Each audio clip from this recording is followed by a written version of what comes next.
Hello, this is John from caveofprogramming.com, and in this tutorial we're going to look at creating a thread which will update our surface regularly. So we want to do frame by frame animation, and that means that we want what's called a game loop somewhere, and that's kind of a loop that runs continuously and updates our surface probably as often as possible.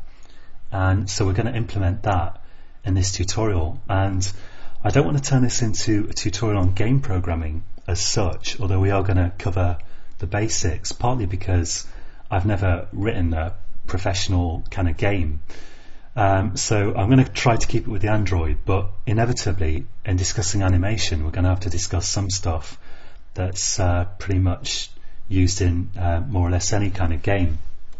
And there's nearly always going to be some kind of Android twist on what we do, although I will show you some kind of things that are just kind of generic game programming things and not Android specific. So I'm going to create here a new class, not here because that's the wrong project. Here I'm going to click my package. I'm just bunging everything into the same package for this tutorial again, and I'm sure it's possible to structure this code better than I'm going to do, but I just want to try to keep it really simple for demonstration purposes here. So I'll create a new class, and I'm going to call this game runner, and this is going to be a thread whose responsibility is to update the surface frame by frame, at least sort of 25 times a second or something if possible. So I'm going to say public class game runner extends thread, and I'm going to use the thread class here. And you might wonder why I don't want to use async task here, and that's because I want to bypass here the kind of normal Android mechanism which you find in pretty much any GUI system of all these systems usually have a way of posting updates to a kind of a thread which processes a queue and paints the user interface when necessary. And because this is going to be a game, and this is true for any kind of really serious animation, you want to force updates to happen when you say they should happen. So you don't want to just post an update to a user interface thread and let it update the user interface when it feels like it's, when it feels like it's a good idea. You want to say, right, now it's time to update the user interface, do it. And that's why we're creating a kind of separate thread here. It's a thread that is going to directly update the user interface, and async task is not intended to do that. It's intended to avoid directly updating the user interface, which will cause problems under most circumstances. So I'm going to just right click here and go to source override implement methods, and I'm going to override the run method. And if you want more information about multi-threading, on www.caveofprogramming.com you can find a free course on multi-threading, but we're only going to be using really simple multi-threading here, basically nothing complex. And so I've got this run method, and this is the method that's going to run my game loop. And I'm going to, up here, I'm going to have a private volatile boolean called running, and I'm going to set that equal to true. And down here in run we're going to say while running, and we're going to draw stuff here, draw stuff and update the game. And the reason this is volatile is because threads can, in theory, cache variables. They won't always do it, but they can decide to cache a variable if they see that that variable is not updated from the thread itself. And so if you have two threads accessing the same variable, you need to at least make it volatile. And if it's something other than a boolean, like an integer, you're going to have synchronization. But here it's only going to be a boolean variable, and we're going to make it volatile so that all threads can see the current state of that variable. And that's really just a hypothetical danger, and in practice this will probably work without volatile, but just to be doubly sure, we'll put that in there. And I'm going to make this game draw at full tilt, so it's going to refresh the screen as often as possible. But just for the moment, let's put in a thread.sleep to kind of slow things down a little bit.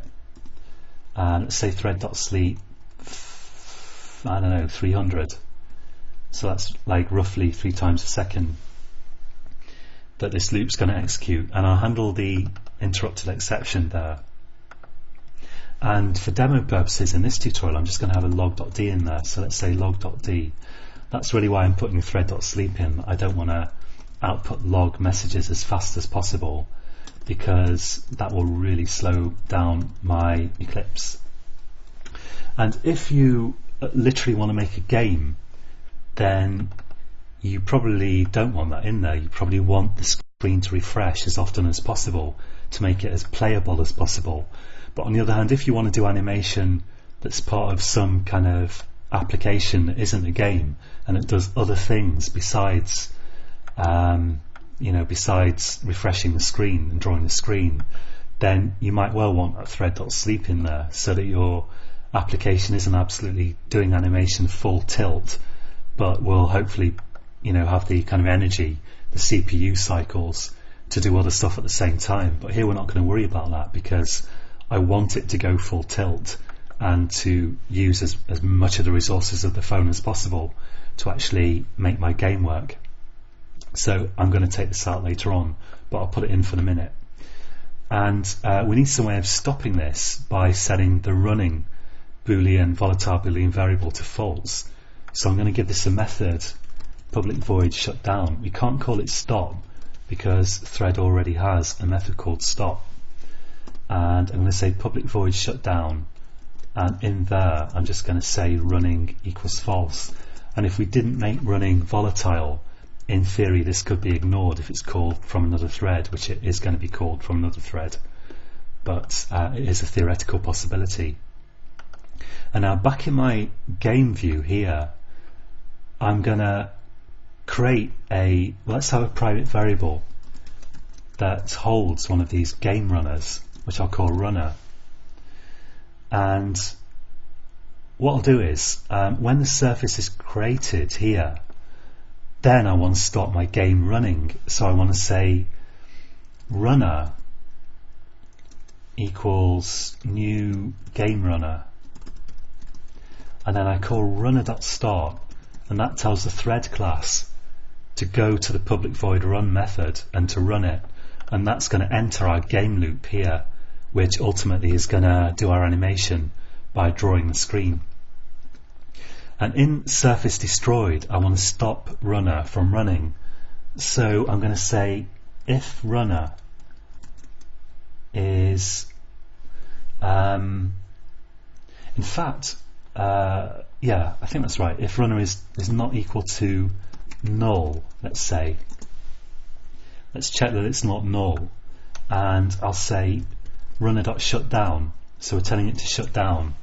And now what I want to do is I want to wait for it to shut down, and the reason for that is that I want to, the game runner is going to tell the game to draw on the surface, and I want to not allow my phone to go to another application until this runner has stopped drawing, because if it were to go to another application without shutting the thread down, the drawing code might still try to draw on the surface, which no longer exists, and it might crash.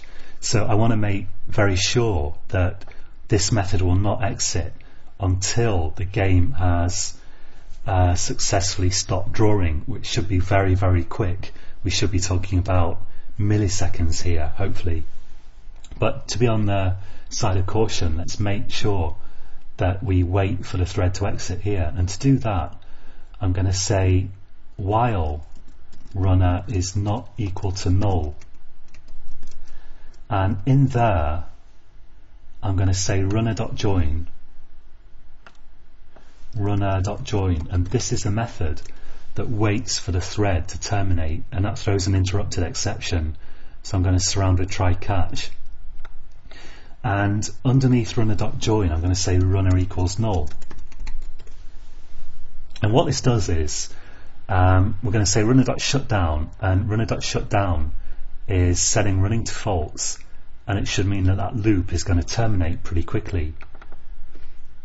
And then we say, okay, while runner is not null, which it isn't because we just called shutdown on it, and in fact we checked that it wasn't null up here, we're gonna in a loop we'll wait for it to finish, and even if join gets interrupted somehow, if it does, we'll catch an interrupted exception. And in fact, let's just get rid of the stack trace print, and we'll go around the loop again, and eventually we will successfully wait for the thread to finish without it being interrupted, without join being interrupted.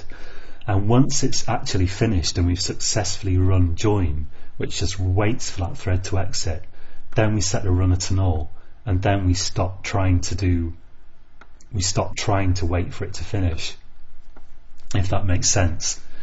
And whether all this is actually necessary, I'm not completely sure, but I've tried some variations on this code, including trying to interrupt the thread rather than having this shutdown mechanism with thread interruptions, and I couldn't get it to work. And in the end I concluded that since this code is a popular way of doing this, and since it works, I'll stick with this. So I think that should all work. When a service is created, we'll create a new thread object and we'll run it, and when a service is destroyed, we are going to shut down the thread, and then we're going to wait for it to finish. And what I'm doing is I'm not doing any drawing at the moment, I'm just outputting a log message, so we should be able to check that that works. And as I said, I think in the last tutorial, it's really worth sorting this out and making sure that all this code fully works before you go on to doing the rest of your game, because otherwise you can have a real headache trying to figure out what's going on. So I've run my application, and we've still got that code in there that doesn't draw unless I touch the screen. So I'll touch the screen, and there we go. And even though the onTouch is in another thread, it's in the main user interface thread, it's cooperating nicely with my other thread here, which is start putting this running message actually. And so scroll lock is off, so we should be seeing the latest kind of thread.running here, and we can see the time changing here. And now if I just go, let's go back to the screencast. If I just go to the home screen, we see that it stops, so it's very nicely stopped. And if I go to my recent apps here, then it started again, which is great, and again I can touch the screen and make the drawing appear. And another thing that you should definitely check is go to your home screen, and if you look at your recent apps, at least this is how my phone works, and I think this is standard on all Android devices, but I'm not really sure because I've only got the one Android device. And if I now swipe away my application, I've exited the application, and now I can go to my all apps view and start my application from this screen by touching it at the top there. And once again we see that the thread started again and it's behaving nicely.